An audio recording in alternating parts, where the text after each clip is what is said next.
Muy bien, la oración desde las profundidades de la aflicción.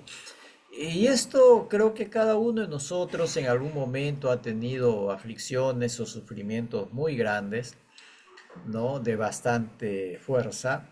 Y creo que también ha sido la experiencia de nosotros que desde ese tiempo de aflicción muy fuerte, desde allí hemos orado al Señor y el Señor ha respondido nuestras oraciones, ¿no?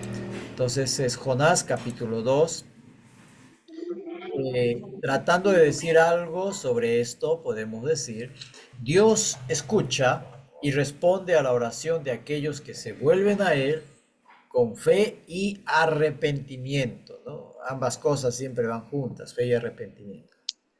Y cuando volvemos o cuando nos volvemos al Señor con fe y arrepentimiento, Dios va a mostrar su misericordia, su poder soberano para salvarnos, incluso de las circunstancias más desesperadas. No es solo una aflicción, sino que la aflicción se convierte en una desesperación, porque no vemos salida. Como se dice, no vemos la luz al final del túnel, ¿no? Todo está absolutamente oscuro. Muy bien. Que esa experiencia de Jonás nos enseña a clamar al Señor en medio de las circunstancias de aflicción y desesperación, confiando en su misericordia y poder para salvar, y nos inspire a ser agradecidos y comprometidos con nuestro Señor y Salvador Jesucristo, ¿no? Cuando el Señor salva, cuando el Señor logra en nosotros, debemos hacer dos cosas: agradecer al Señor y comprometernos con su obra. Espera, aquí hay dos. Ya, no sé por qué no suena mi timbre. Muy bien, ah, este es el capítulo 2. Entonces, si dos hermanos o hermanas pueden leer cinco versículos cada uno. ¿Sí? Jonás capítulo 2, 5 versículos cada uno. A ver, adelante. Jonás 2. Entonces oró Jonás a Jehová su Dios desde el vientre del pez, y dijo, invoqué en mi angustia a Jehová, y él me oyó. Desde el seno del Seol clamé, y mi voz oíste. Me echaste a lo profundo en medio de los mares, y me rodeó la corriente. Todas tus ondas y tus olas pasaron sobre mí. Entonces dije, desechado soy de delante de tus ojos, mas aún veré tu santo templo. Las aguas me rodearon hasta el alma, rodeóme el abismo, el alga se enredó en mi cabeza. 6 ahora. Descendí a los cimientos de los montes, la tierra echó sus cerrojos sobre mí para siempre. Mas tú sacaste mi vida de la sepultura, oh Jehová Dios mío. Cuando mi alma desfallecía en mí, me acordé de Jehová, y mi oración llegó hasta ti en tu santo templo. Los que siguen vanidades ilusorias, su misericordia abandonan. Mas yo con voz de alabanza te ofreceré sacrificios. Pagaré lo que prometí, la salvación es de Jehová. Y mandó Jehová al pez y vomitó a Jonás en tierra. Ahí está. Una oración muy corta, pero muy potente. Quiero simplemente, estoy resaltando ahí lo que, al observar el texto, lo que se nota es que cada, cada cierta invocación que Jonás hace termina siempre reconociendo al Señor, ¿no? Por ejemplo, el verso 2 termina diciendo, y mi voz oíste. Luego sigue la oración y culmina en el 4 que dice, más aún veré tu santo templo. O sea, yo todavía estaré en tu presencia, estando en vida, ¿no? Sigue la oración y como este párrafo termina diciendo, mas tú sacaste mi vida de la sepultura, oh Jehová, Dios mío. Y, y continúa orando y luego termina con otra frase, el versículo 7, ¿no? Y mi oración llegó hasta ti en tu santo templo. Y concluye diciendo, la oración concluye en el verso 9, la salvación es de Jehová, ¿no? Los he resaltado ahí simplemente para que veamos cómo Jonás ora y luego hace una exclamación de su confianza y en la seguridad de que le va a ayudar en este tiempo de aflicción. Cada una de estas frases expresa esa confianza, esa fe de Jonás en que Dios le ayudará en ese momento de suma aflicción y de desesperación. ¿Ya? Muy bien. Entonces oró Jonás a Jehová su Dios desde el vientre del pez. Ahora, siempre que se hacen las ilustraciones, ¿no? Como esta, lo pongo en oscuro, ¿sí? Lo más tenue posible, pues porque allí no entra luz, ¿no? Y él está en oscuridad. Entonces, pero siempre se le representa como orando, ¿no? De rodillas y con las manos levantadas en el vientre del pez. Creo que no fue así tanto la cosa, ¿no? Él fue tragado por el pez y posiblemente estuvo rodando por allí por el vientre del pez, debe haber tenido un inmenso estómago, ¿no? Y lo raro es pues que los ácidos del estómago no le causaron daño, ¿no? Indudablemente que esto es un milagro del Señor, ¿no? Porque lo que le esperaba a Jonás era la muerte, pero fue un milagro que el Señor le preservó para que vuelva a la vida y darle su segunda oportunidad de obedecer al Señor. Entonces, lo que vemos en los primeros dos versículos es el clamor desde la desesperación o el clamor de Jonás desde su desesperación, ¿no?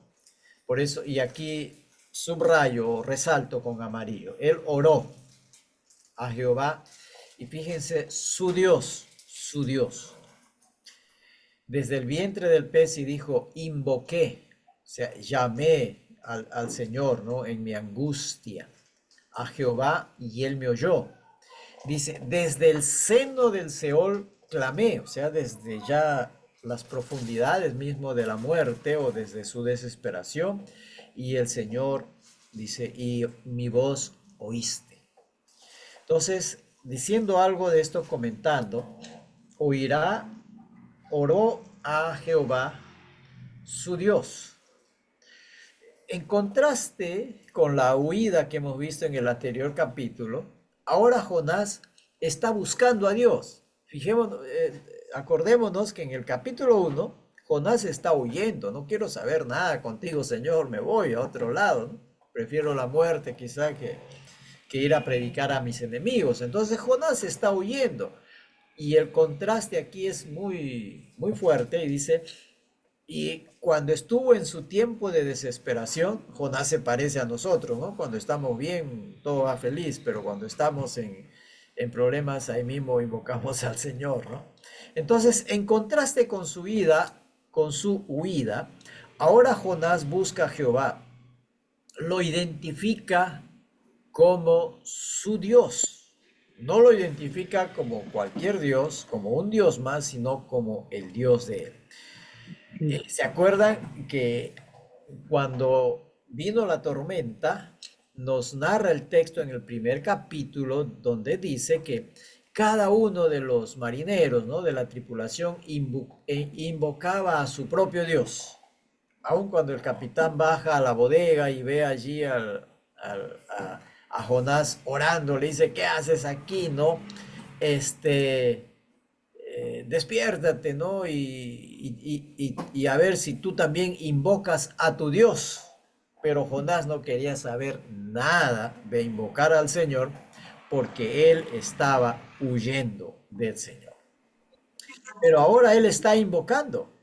Ahora él está llamando a aquel de quien él había estado huyendo.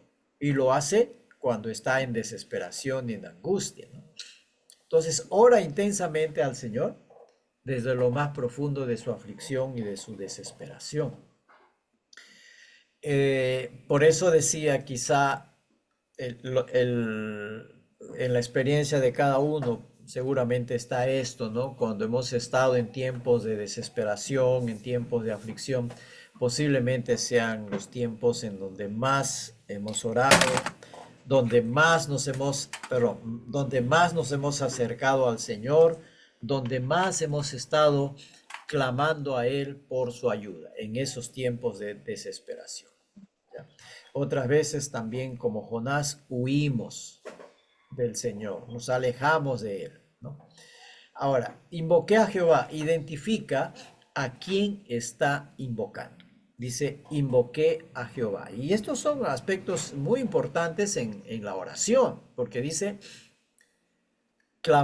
oró a Jehová su Dios, invoqué en mi angustia a Jehová, y él me oyó. Ahora, en el mundo, todo el mundo ora, ¿no? Oramos, se ora, qué sé yo, se dice al arquitecto del universo, se ora a la fuerza, a la energía del universo, de oración de todo tipo, ¿ya? Pero la oración que parte de la Biblia identifica de manera personal, con exactitud, a qué Dios estamos orando. Por eso es que el Señor Jesucristo también dice, ¿no? Todo cuanto pidan, pídanlo en mi nombre. Eso indica una identificación muy específica de a qué Dios estamos orando. No hacemos una oración a ver si algún Dios nos escucha. No, no, no.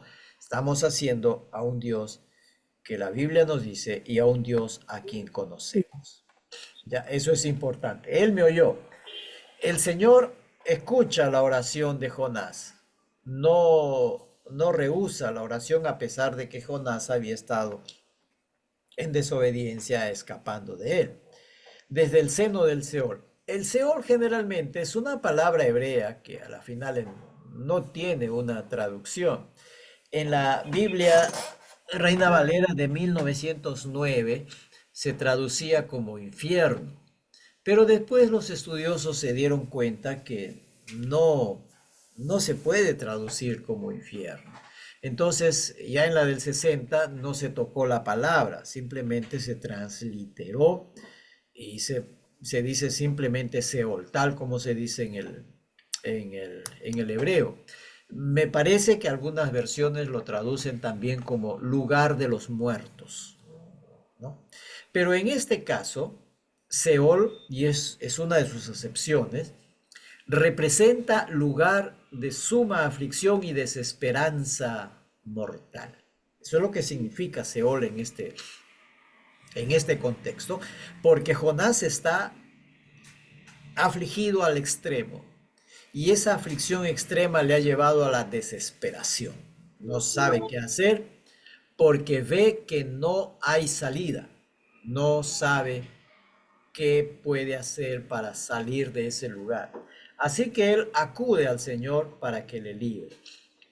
Aquí la palabra clamar, este verbo, dice pedir a gritos para ser librado de una condición de aflicción. Pedir a gritos, ¿no? Ahora, ¿estaría Jonás hablando realmente? Pues tenía no sé, el agua hasta el cuello.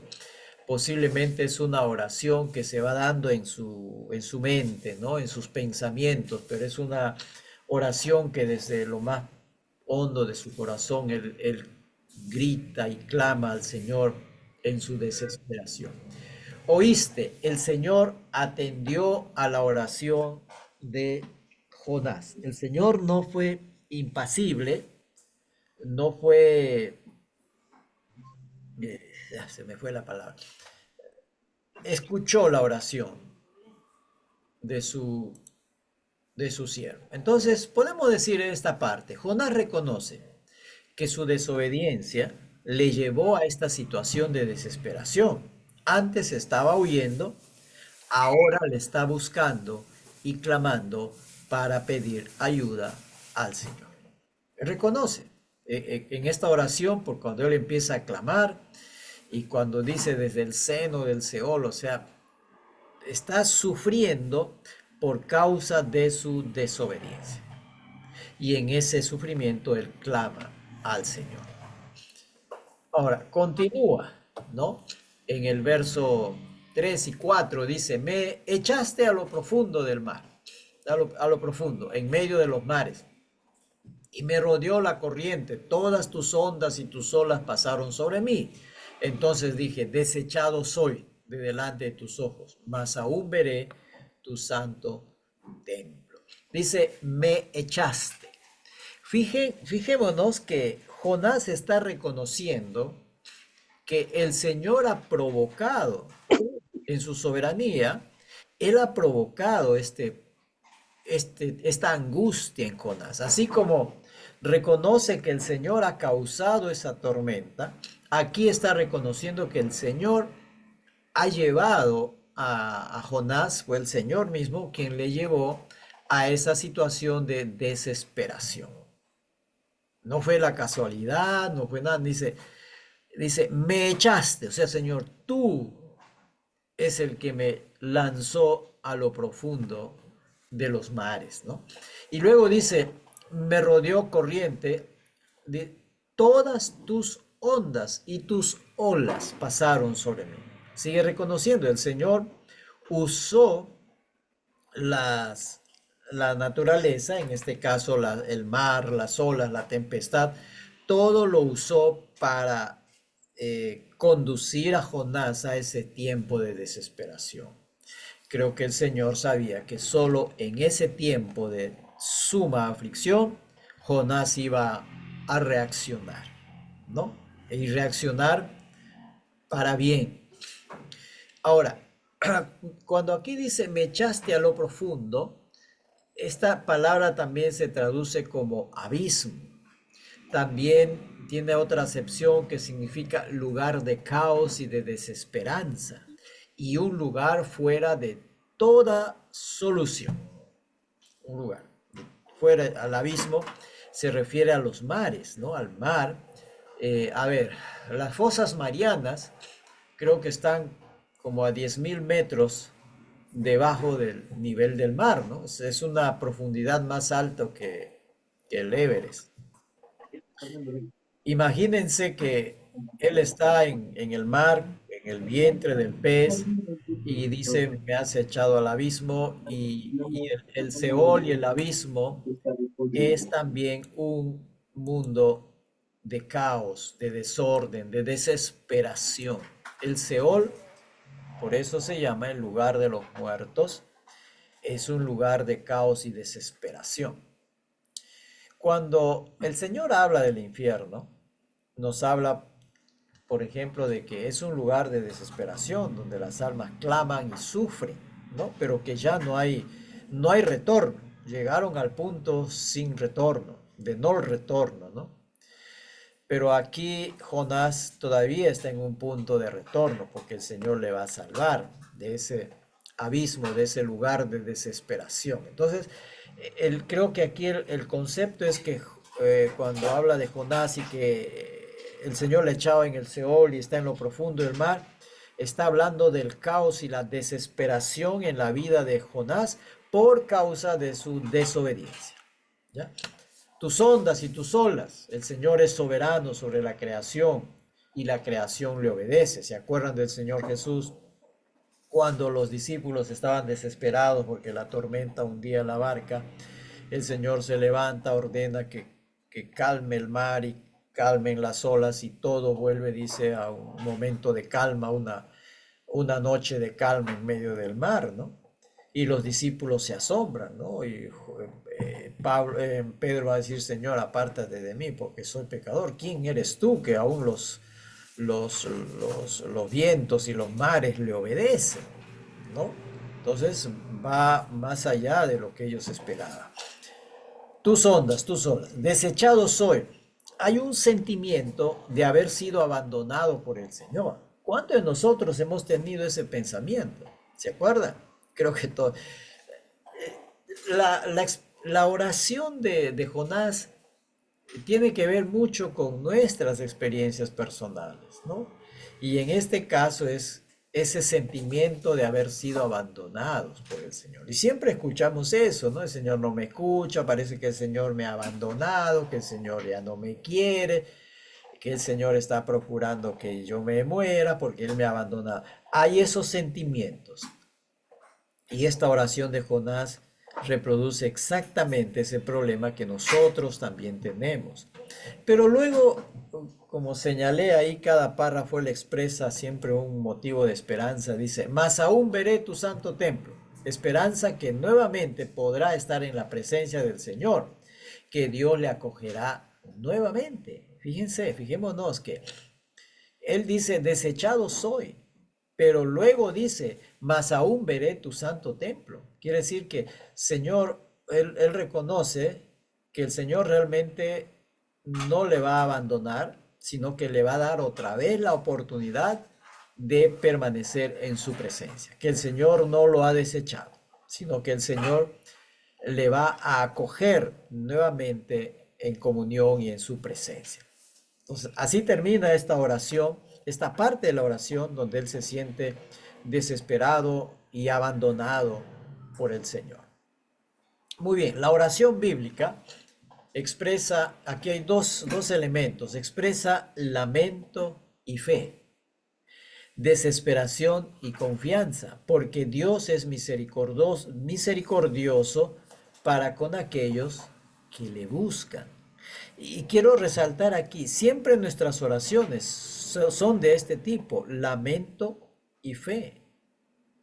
Por ejemplo, decimos, Señor, estoy enfermo, o estoy en este problema, o estoy en esta situación difícil. Estamos lamentándonos delante del Señor, pero al mismo tiempo le estamos expresando y diciendo, Señor, pero confío en que tú me vas a ayudar en esta situación. Siempre nuestras oraciones son así. Siempre hay un lamento por allí, hay una queja, hay un reconocimiento de que estamos en problemas, ¿no?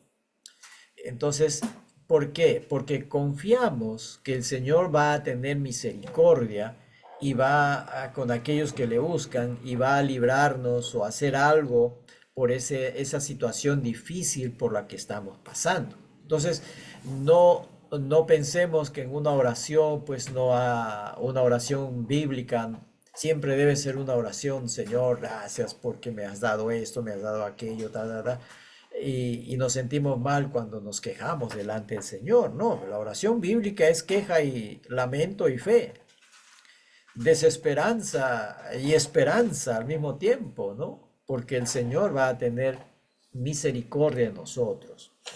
Así que no hay ningún problema. Y eso lo podemos ver reflejado en muchos salmos, ¿no? Cuando David se queja delante del Señor, se lamenta delante del Señor, se enoja contra el Señor, pero termina dando gracias al Señor porque el Señor le ha ayudado en ese problema, ¿ya? Así que la oración bíblica expresa ambas cosas, siempre están juntas ahí. Este otro verso, ¿no? Cuando mi alma desfallecía en mí, me acordé de Jehová, y mi oración llegó hasta ti en tu santo templo. Entonces, la oración viene a ser como un punto de inflexión. Es un punto de inflexión. Porque Jonás había huido del Señor, y esa huida y desobediencia le llevó a esta situación de caos y desesperanza. ¿Qué hace él cuando está en esa situación? Hemos visto en el capítulo, en el verso 1, 2, que él dice, clama al Señor, invoca el nombre del Señor. O sea, a esta situación he llegado, pues ahora no tengo otra alternativa más que clamar al Señor. Y la oración que Jonás hace es lo que va a permitir cambiar su situación de una situación de desesperanza a una situación de esperanza. Por eso decimos, la oración es un punto de inflexión, es un punto que cambia nuestra realidad de desesperación a esperanza, nuestra realidad de lamento a una realidad de fe y esperanza en el Señor. La oración es lo que hace la diferencia entre el tiempo de aflicción y cómo el Señor empieza a actuar en nuestras vidas para sacarnos de ese tiempo de aflicción y llevarnos a mejores momentos, ¿no? Dice el 5, las aguas me rodearon hasta el alma, rodeóme el abismo, ¿no? Otra vez la palabra abismo, aunque aquí es otra palabra, pero se refiere a las profundidades del mar. ¿Qué alternativa tendríamos nosotros de vivir si nos caemos de un barco y nos hundimos y estamos en lo profundo del mar? ¿Qué alternativa de vida o de solución tenemos? Ninguna alternativa, ¿no? Luego dice, el alga se enredó en mi cabeza, ¿no? Ahí vamos a ver aquí. Y descendí, dice, a los cimientos de los montes, y la tierra echó sus cerrojos sobre mí para siempre. Las aguas me rodearon hasta el alma. Quiere decir, mi desesperación ha tocado hasta lo más profundo de mi ser, ¿no? Ha llegado hasta lo más hondo de mi corazón. Por eso dice, me rodearon las aguas hasta el mar. Rodeóme el abismo, o sea, estoy perdido aquí en este mar, en esta profundidad. No tengo alternativas. Luego, el alga se enredó a mi cabeza. El alga puede simbolizar la mortaja, ¿sí? De una persona que está siendo sepultada, de una persona que murió, entonces le ponen una mortaja, una túnica, lo que sea allí en su cabeza, ¿no? No es la túnica con la que camina, pero no es ¿cómo se llama? El turbante con que puede estar caminando todo el día, sino que es una gorra, vamos a decir, que indica muerte. Esa persona ha muerto y por eso le han puesto esa mortaja en la cabeza, ese gorro, esas vendas, ¿no? Eso es lo que significa el alga aquí. O sea, he sido sepultado, estoy muerto. Descendí a los cimientos de los montes. O sea, voy a parar en lo más profundo, no solo del mar, sino en lo más profundo de su desesperación.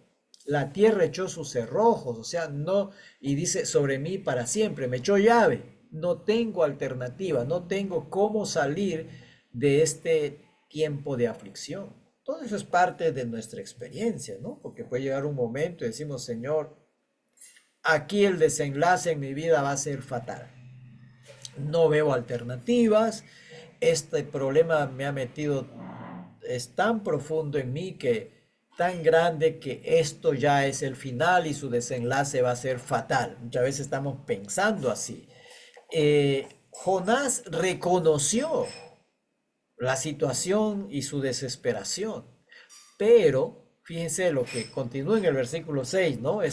Dice, mas tú sacaste mi vida de la sepultura. Lo que quiero que observemos aquí es que Jonás no se queda en el lamento, no se queda encerrado en su propia desesperación o en su propio, ¿cómo se llama? Depresión. No se queda encerrado allí. No dice, pues ya no hay más alternativa y simplemente me dejo morir. No, él lucha por su vida. Y esa lucha empieza clamando al Señor. Ese va a ser el punto de inflexión que va a cambiar su situación. Y por eso dice, tú sacaste mi vida de la sepultura, Jehová, Dios mío, mi Dios, ¿no? Entonces, repito, Jonás no se queda en su desesperación, sino que él expresa su confianza de que el Señor le va a librar. ¿Hacemos esto nosotros cuando estamos en esos momentos difíciles? ¿Simplemente nos lamentamos y ahí quedamos? ¿O seguimos luchando?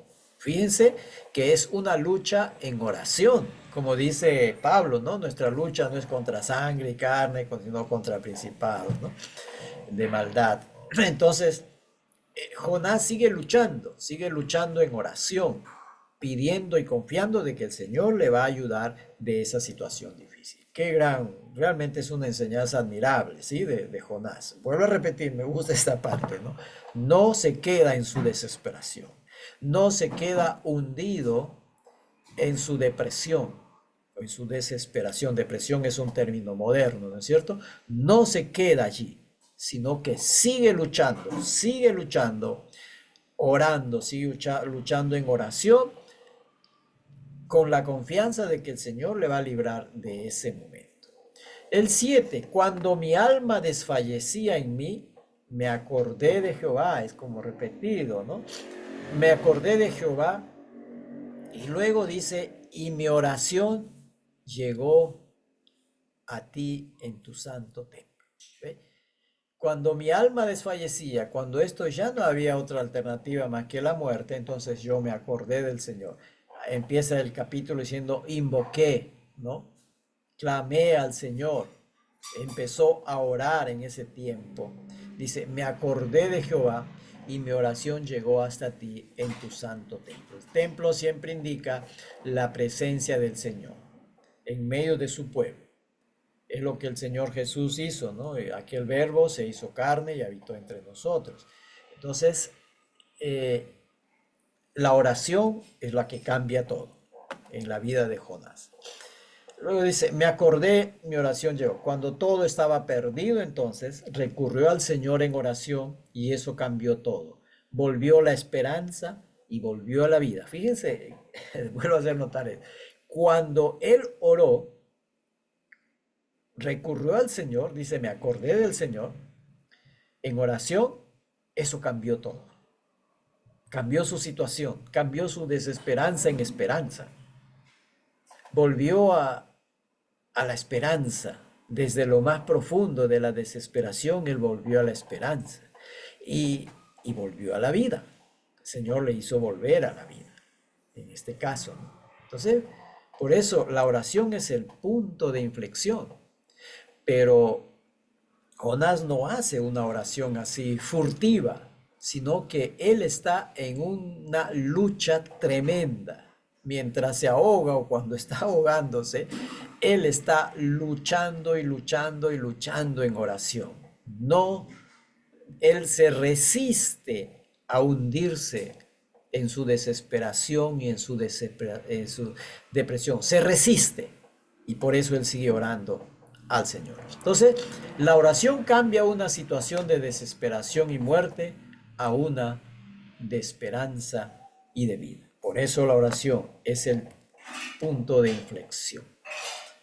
Mas yo con voz de alabanza te ofreceré sacrificios, pagaré lo que prometí, la salvación es de Jehová. Vamos terminando aquí, versículos 8 y 9. Aquí en el 9 termina la oración de Jonás. Dice, los que siguen vanidades. Jonás había aprendido la lección. ¿Por qué? Porque eso, cuando dice los que siguen vanidades, creo que está hablando por sí mismo. Porque él pensó que podía escapar de Dios, ¿no? Él estaba viviendo una ilusión, pensar que puede huir de Dios, que puede escapar de Dios. Dice, los que siguen vanidades ilusorias, su misericordia abandona. O sea, cuando nosotros vamos detrás de nuestros propios planes, proyectos, entonces lo que y no considerando al Señor, como se dice, no consideramos al Señor en la ecuación, el Señor no está en el centro de esa vida nuestra o de esos planes, el Señor no está allí. Lo que Jonás nos enseña en esta oración es que hemos abandonado la misericordia del Señor. Cuando Él no está presente en medio de nuestros pensamientos, planes, de nuestra vida, lo desechamos y pensamos que nuestros planes son mejores. Él había despreciado la misericordia de Dios cuando huía, tratando de impedir que la misericordia del Señor alcance a personas que no fueran o que no eran israelitas. No, y hemos dicho, los asirios eran sus enemigos acérrimos y eran conocidos como un pueblo despiadado y cruel. Y Jonás dice, jamás iré a predicar a esa gente, que se muera, ¿no? Entonces, él está menoscabando la misericordia del Señor para con él mismo y para con las otras personas. Aquí podemos entender un poco que el título, ¿no? Que la misericordia del Señor viaja a los corazones. Y ese viaje el Señor lo va a llevar a cabo a través de Jonás. Jonás viaja en un barco, después lo retornan en el vientre de un pez y después tiene que caminar hasta la ciudad de Nínive, ¿no? Son viajes, con Jonás está viajando esa misericordia del Señor, que Jonás en un principio se había despreciado. Ahora, podríamos pensar que Jonás estaba también pensando, valga la redundancia, en que Dios era un Dios territorial, ¿no? De que Jehová Dios es solo Dios en Israel. Fuera de Israel, Dios no tiene poder, porque eso era la forma de pensar de la gente de ese tiempo. Y ejemplos de eso tenemos en la Biblia, ¿no? Entonces, como aquel ejército que ataca a Israel en las montañas, Israel lo vence y dice, ah, no, es que su Dios es Dios de las montañas. Vamos a rearmarnos y venimos y lo atacamos en el valle. Allí ese Dios que es de las montañas, en el valle no va a tener poder.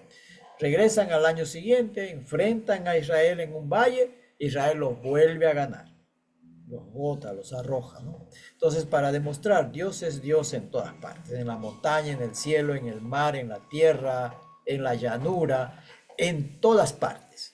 No sé si Jonás estuvo pensando de esa manera, que si él huía del territorio de Israel, ya Dios no lo iba a encontrar y estaba solucionado su problema. No, pero ¿quién puede huir del Señor? ¿No? El Salmo 139 nos habla con mucha claridad de eso, ¿no? ¿A dónde iremos de su presencia?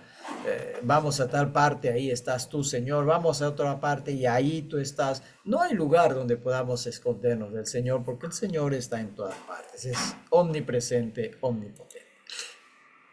Con voz de alabanza te ofreceré sacrificio. La alabanza es gratitud. Una de las acepciones de la palabra alabanza es gratitud. Lo que Jonás hace es agradecer al Señor porque el Señor le salvó de la muerte.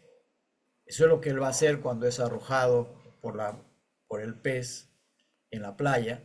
Lo que él va a hacer es agradecer al Señor. Y también dice, pagaré lo que prometí. Compromiso de fidelidad y obediencia al Señor. Señor, me has librado de esto, ahora yo te prometo tal y tal cosa. Aunque el Señor Jesús nos dice, mejor no prometa lo que vas a cumplir, ¿no? Porque si no queda mal. Mejor haz nomás lo que tienes que hacer y no prometas nada, ¿no? Que tu sí sea sí, tu no sea no, o simplemente empieza a obrar de acuerdo a cómo el Señor te está bendiciendo. Entonces, pero cuando el Señor nos libra de una situación difícil, debemos tomar esta actitud de Jonás, ¿no? Gratitud y fidelidad al Señor, compromiso con el Señor, obediencia al Señor. Eso es cumplir lo que prometimos al Señor. Ya, no nos olvidemos de eso. Muy bien, la salvación es de Jehová. Termina, ¿no? Toda esa oración ahí muy dramática, muy desesperada, una lucha agónica que está haciendo Jonás ahí en el vientre del pez, que se siente ya muerto, abandonado por el Señor, desesperado, y termina diciendo, la salvación es de Jehová. El Señor me ha librado. ¿Dónde cambió todo? Cuando él empezó a clamar al Señor. Reconoció su culpa, clamó al Señor. En ese momento la situación empezó a cambiar, no antes. Muy bien, cuando el Señor nos ha librado de una situación de mucha aflicción, debemos darle gracias y comprometernos a la fidelidad y obediencia, ¿no? Nos volvemos insensatos cuando en tiempo de desesperación le prometemos todo al Señor, y cuando ya estamos tranquilos y el Señor nos ha sacado, ya nos olvidamos de ese asunto, ¿no? Entonces ahí hay que tener cuidado. Liberación y nueva oportunidad. Y mandó Jehová al pez y vomitó a Jonás en tierra. Lo vomitó en la tierra, ¿no? Después dice 3 días y 3 noches, ¿no? Que no necesariamente tienen que ser los 3 días completos de 24 horas, ¿no? La manera de contar las horas en los judíos era distinta a la nuestra. Muy bien. Jonás es salvado por el Señor con el propósito de restaurar su obediencia y que Jonás cumple el mandato de ir a predicar a los ninivitas. Por eso el Señor. ¿Cuál era ¿Qué es lo que Jonás tenía que hacer ahora? Obedecer al Señor e ir a predicar a los ninivitas. O sea, cumplir su voto. No nos dice la oración, pero creemos que eso es parte de la oración. Señor, si me libras de esto, voy a ir a predicar a estos ninivitas tal como tú me has mandado. No voy a huir más. Y entonces Él va a cumplir su promesa. El Señor no nos libra de situaciones difíciles para continuar igual, sino para darnos nuevas oportunidades de obediencia y fidelidad a Él. Hay un proverbio que dice, ¿no? El perro vuelve a su vómito y la puerca al lodo. A veces somos así, ¿no? El Señor nos ha librado de alguna situación, pero otra vez volvemos a lo mismo. Por eso el proverbio, ¿no? Del perro y del chanchito. Entonces, si el Señor nos ha librado, las cosas no deben quedar iguales, las cosas deben cambiar, porque te ha mostrado cómo el Señor ha cambiado tu situación de desesperación a una de esperanza cuando tú empezaste a rogarle a Él. Y seguramente allí tú has prometido muchas cosas al Señor. Entonces no puede ser que después de orar y ver que el Señor ha cambiado nuestra situación, y ya estando libres y tranquilos, volvamos a lo mismo y sigamos con el mismo tipo de vida de la cual el Señor quiere que salgamos, ¿no? Sino que debemos renovar después de cada situación difícil. Creo que debemos renovar nuestra obediencia, nuestra fidelidad al Señor. Algo así como hacemos en la cena del Señor, ¿no? Renovamos, hacemos memoria de todo lo que Él ha hecho por nosotros. Algunas aplicaciones. Cuando el creyente reconoce su condición de desobediencia y las consecuencias que esta desobediencia le está causando y ora sinceramente, aún desde la peor crisis, desde la peor situación de aflicción, Dios responde con misericordia. Recordemos, la respuesta del Señor siempre va a ser por misericordia, no por mérito nuestro, porque debido a nuestra desobediencia lo que merecemos es la muerte y el olvido de Dios. Mas cuando clamamos al Señor de todo corazón en nuestro momento de desesperación, Dios responde con misericordia. Así que no tengo nada que reclamarle al Señor. Por eso Jonás dice, alabo al Señor, o sea, me siento en gratitud, porque a pesar de lo que soy y de lo que hice, el Señor ha tenido misericordia de mí, salvándome, y no me dejó en el sepulcro, en la muerte, ¿no? Ahora, debemos expresar preocupación y al mismo tiempo confiar en Dios. Perdón, expresar preocupación y al mismo tiempo confiar en el Señor no son opuestos, sino parte de una fe auténtica. O sea, cuando oramos, expresamos al Señor nuestra preocupación por algo que nos aflige, ¿no? Pero al mismo tiempo expresamos nuestra confianza en el Señor. O sea, no son dos cosas opuestas y que se pelean, sino que es parte de una fe auténtica. Porque de la preocupación y de la desesperanza, el Señor, mediante su Espíritu, nos permite llegar a la fe y a la esperanza. Es necesario, ambas cosas o ambos elementos siempre van a estar presentes en nuestras oraciones. ¿Ya? No debemos solo quejarnos y quejarnos y quejarnos. Está bien, quéjate delante del Señor, pero también exprésale tu confianza y tu fe en Él, porque algunos solo nos quejamos, nos quedamos en la queja, ¿no? Todo es queja, queja, queja, queja, y no le expresamos al Señor que hemos decidido confiar en Él. Ambas cosas deben estar presentes, no solo una. Ahora, la oración es el recurso que cambia la perspectiva y renueva la esperanza cuando humanamente ya no hay salida. Es el punto de inflexión que puede cambiar una situación adversa a una situación favorable. Y repito este asunto. La oración de Jonás no fue una oración furtiva, fue una lucha a muerte, fue una lucha en la desesperación, fue una lucha muy fuerte de Jonás en oración, ¿no? Y perseveró en esa oración, no abandonó. no se abandonó a su suerte, o sea, a la desesperación y a su depresión, no se abandonó, no quiso quedarse allí o deseó no quedarse, y él siguió orando para que el Señor le libre, y el Señor le libró. Entonces recuerda, la oración siempre es una lucha. ¿Cuánto tiempo tenemos que luchar? No sé. Jonás estuvo luchando tres días y 3 noches. Perseveró. No fue una oración de furtiva. Luchó hasta que el Señor le libró de la situación adversa, ¿no? La oración cambió todo. Cada vez que Dios nos libra, no debemos volver a lo mismo, ¿no?